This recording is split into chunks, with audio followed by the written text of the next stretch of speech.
உங்களுடைய வாழ்க்கையில தேவன் தந்த சொப்பனை நிறைவேற முடியாதபடி அநேக தடை கற்களை நீங்கள் பார்க்கலாம், அநேக பிரச்சனைகளை பார்க்கலாம். ஒருவேளை பொருளாதார ப்ராப்ளமா இருக்கலாம், ஹெல்த் ப்ராப்ளமா இருக்கலாம், உறவுகள் தடைகள், அநேக மனிதனுடைய பிரச்சனை, தரிசனம் நிறைவேற முடியாதபடி இருக்கக்கூடியதான லிமிட்டேஷன்ஸ், தடைகள் இருக்கலாம்.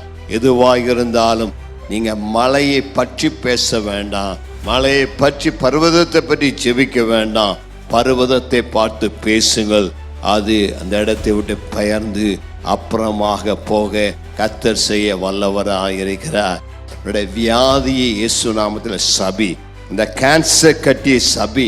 அது என்ன ஒரு வியாதியும் பலவீனம் இருந்தால் சபி, என்ன ஒரு தடை இருந்தால் சொல்லு, இயேசுவின் நாமத்தில் பெயர்ந்து தள்ளுண்டு போன்னு சொன்னா அப்படியே நடக்கும்.